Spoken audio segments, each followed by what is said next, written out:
good. Alright. How does everybody feel? That's good.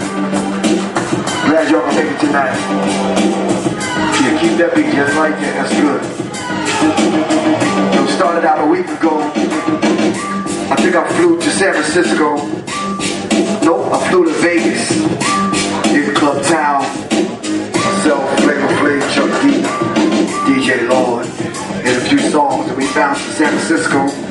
And from San Francisco, we bounced to LA to do a street festival. It's the SSMF with a group that y'all might be familiar with. They call Motley Crue. I don't know if y'all know anything about Motley Crue. Motley Crue was one of the biggest rock acts at one time before Guns N' Roses came and usurped them because Motley Crue broke up. Guns N' Roses stepped up into that spot. That's what happens in the music industry. Take advantage of your 15 minutes of fame. Motley Crue got back together. Every year they do a street festival, but they invited public enemies. So we ended up performing in front of not only Bush, the Guns N' Roses fans, but Motley Crue's fans also. So y'all can imagine what that was like. Getting on a red eye, going all the way to Philadelphia, no, pardon me, Kennedy Airport. From Kennedy Airport, I drove to Philadelphia to do a lecture at Black and Nobel. And that lecture I dealt with was centered around a psychological covert war on hip-hop. And I took a chapter out of my book by the same title. And I did this piece called The Illuminati's Takeover of Hip-Hop. After that particular lecture, I went up into Tacoma, Washington, where the earthquake hit the other day. Couldn't make it out. I jumped on a mega bus to get here tonight. So, like Black Dot says, that's my story and I'm sticking to it. But it's Illuminati's Takeover of Hip-Hop. Goes simply something like this. No, that was fine. You could have left it right there, bro. It was perfect. Don't listen to this guy. Yeah. So, as we were traveling around and doing our thing in the music industry, being awake and aware and being conscious, I started noticing some things in the industry that reminded me of the New World Order that our brother Steve Coakley talked about. So as the New World Order, as George Bush puts it, was establishing itself and putting itself into place, we started noticing some of the same rituals that in some of these secret societies were also finding its way into hip-hop. So we recognize the fact that the culture bandits, through the entertainment lawyers and attorneys, was co-opting and taking over hip-hop. Alright, so what they started doing was using the lowest essence of what the culture had to order, and attorneys and lawyers was thus making all the money, relegating brothers and sisters with talent to just menial jobs in the music industry, having us fight over the crumbs. And let's keep something very valuable in mind. They reduced us to this low vibratory frequency, which I call the end frequency. We know what that means.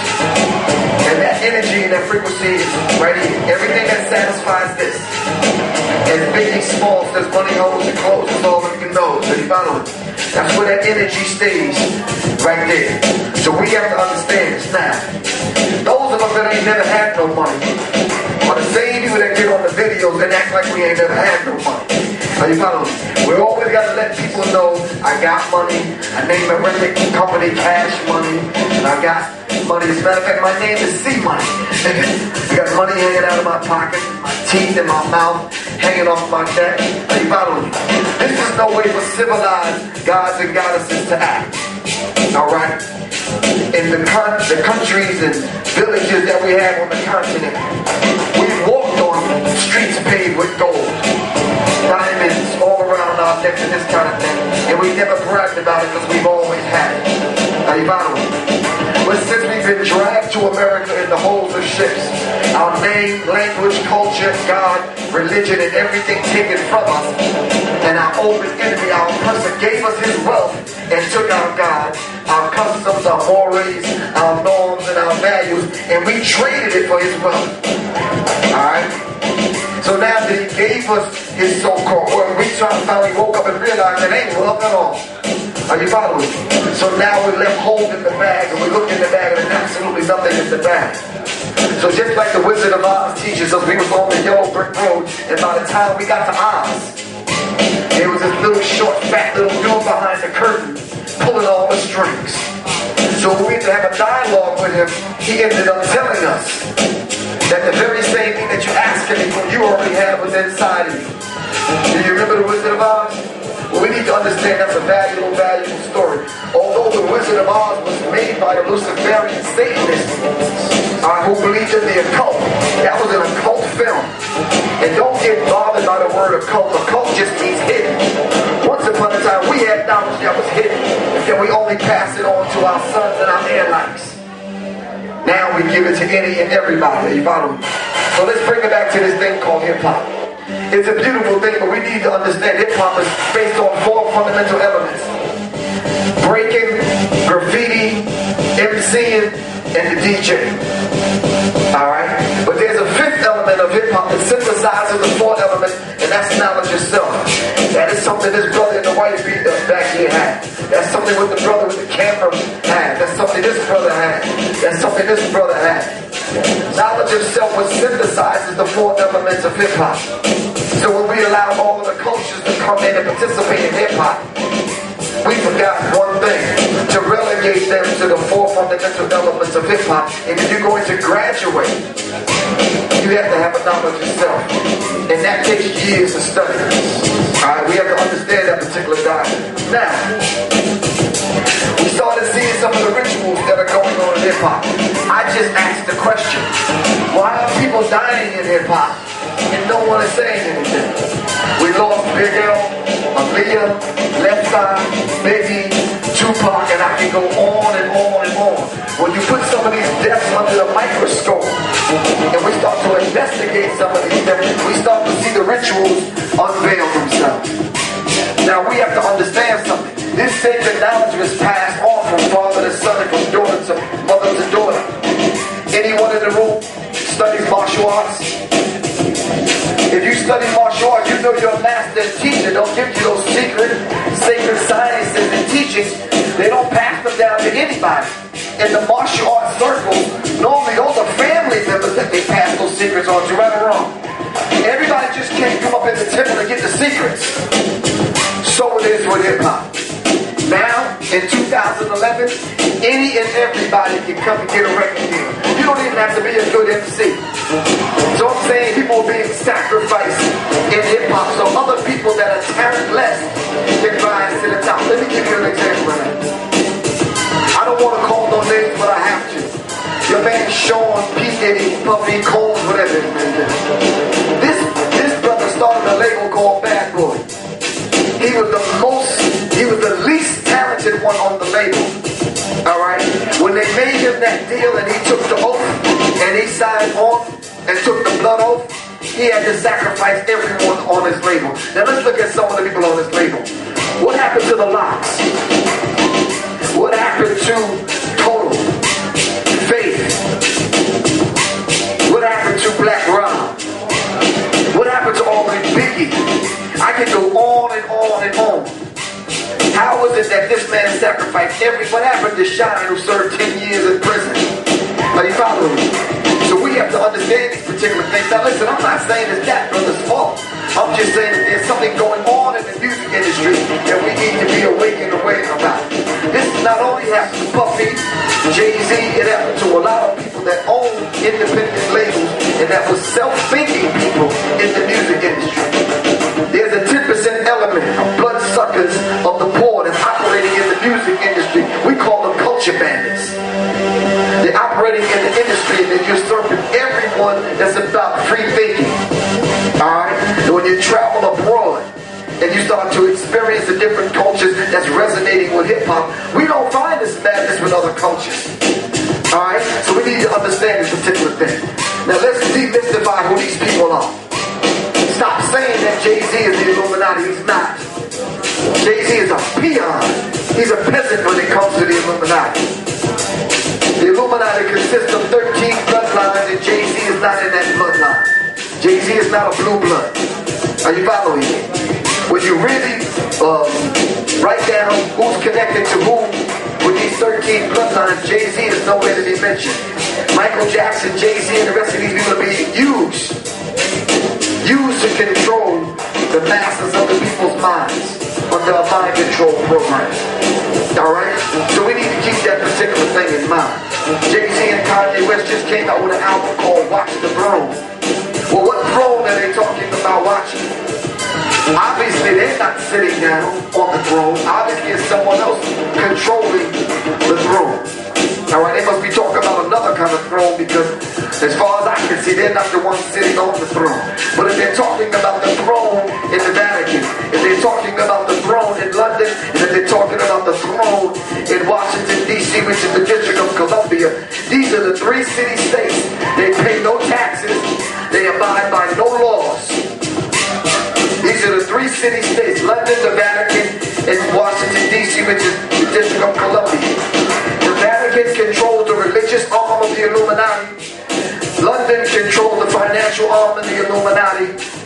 And Washington, D.C., the District of Columbia, the 10 by 10 square miles, controls the military arm of the Illuminati.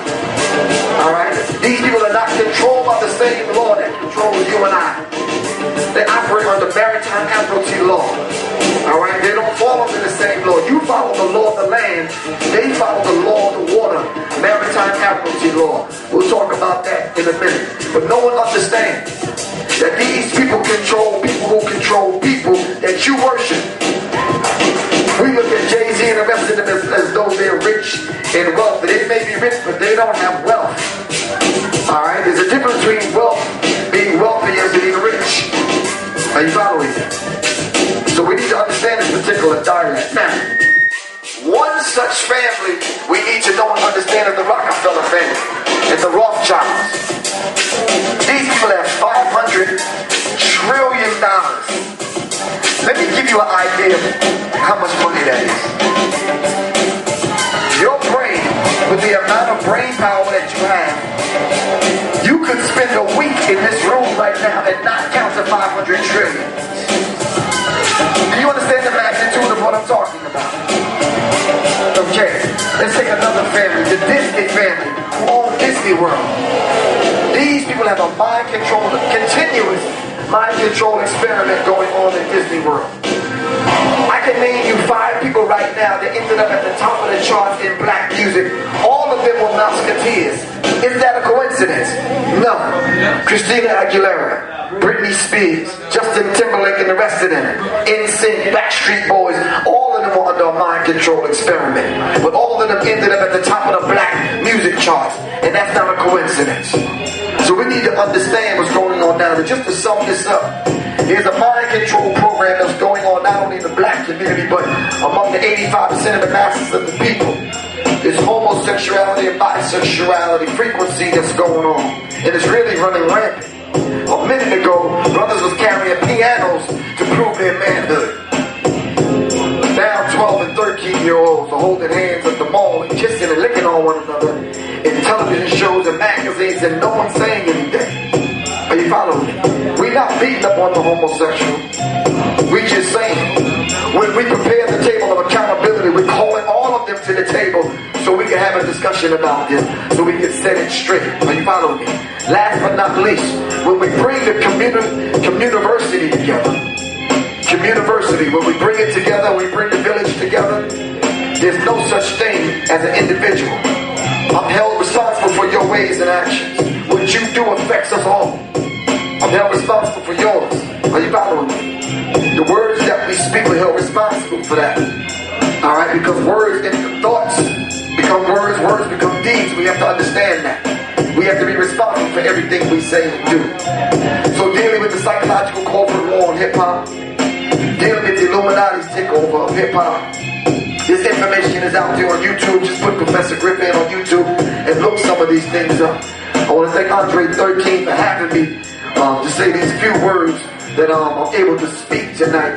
And we're going to hear more about this simply because it's not over. What I'm trying to do is empower everyone in this room talk about this particular subject so we can raise the consciousness level of the masses, of the people, of the human family, regardless of what complexion they are. Let's not get caught up into the color contradiction. Are you following me? Alright, so this is Professor Griff, and as I always say, revolution, complete, constructive, conscious, cosmic change. Revolution is not an event. It's not a process. A process is not an event. We have to understand it. It's not going to happen here tonight, but over a period of time. Every blade of grass will grow at the same rate of speed. Once again, this is Professor Griff.